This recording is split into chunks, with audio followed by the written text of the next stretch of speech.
सुँगुरको चाहिँ यति मजाले चाहिँ आज यति मजाले खान्छु कि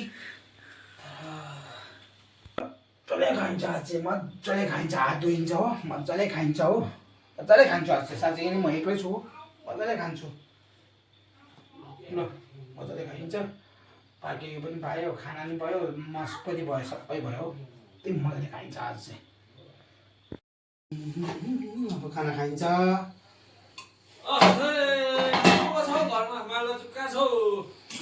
ए हो घरमै छु नि म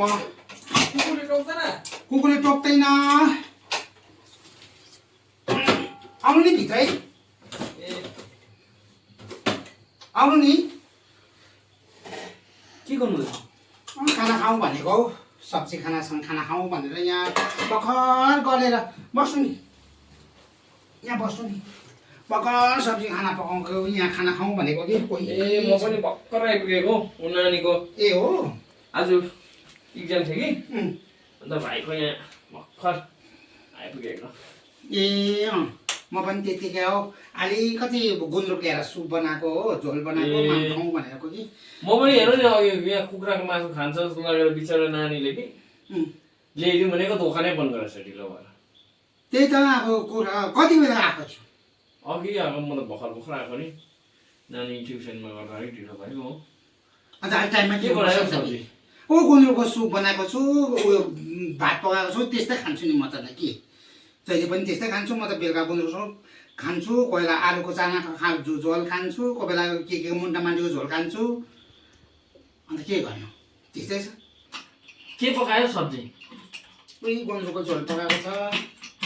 इस्कुस भुटेको छु केही पनि पठाएनौ म त हेर्नु यहाँ आज छैन नि हौ म पनि नानीलाई मासु लिएर पकाइदिउँ भनेको खै दोकानै बन्द भएछ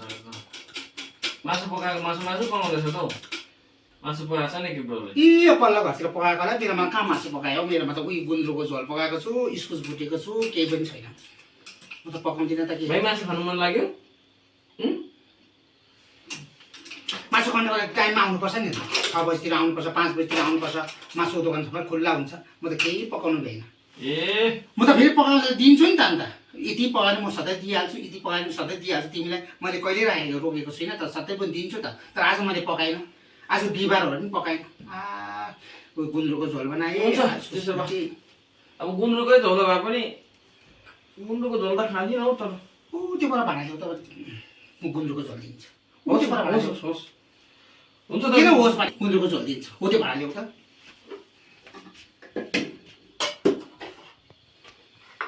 कम्ती मात्रै हाल्दैन ए आलु मात्रै रहेछ ए आलु राख्नु न अलिकति ल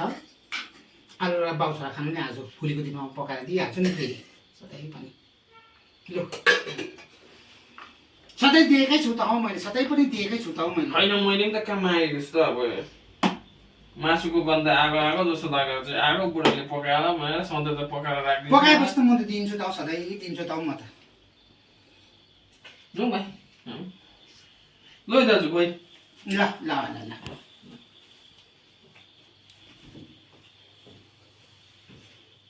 ल जहिले पनि कति चाहिँ दिनु जहिले पनि कोरोमा त होइन एक किन मात्रै दुई खेप त होइन जहिले मासु पकाएर दिएको कहिले उसकोबाट केही ल्याएको छैन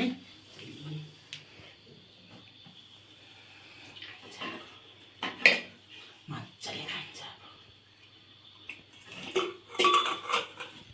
ए अन्त मासु भयो रहेछ त अन्त छाउनाले पहिला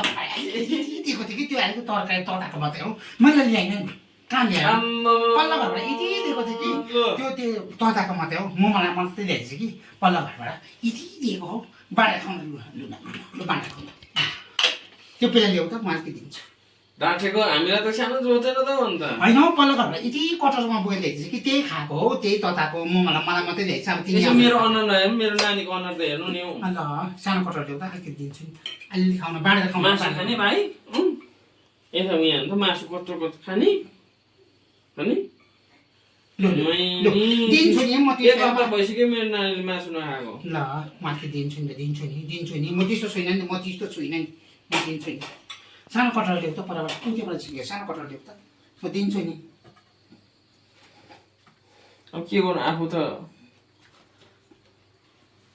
यादैछ अब यसो गेबी गेबी हाजिर छु है मलाई पनि 2 चोक्का हालेको छु खेतला सेतला गरेर आउने मान्छे अब सबै भनेको अब यसो लु दोकाने कामदार मान्छे लु लु त्यसो यतिले त काफी ल ल खाऊ नानीलाई राम्रो दिनु है ल लागे ल ल ल ल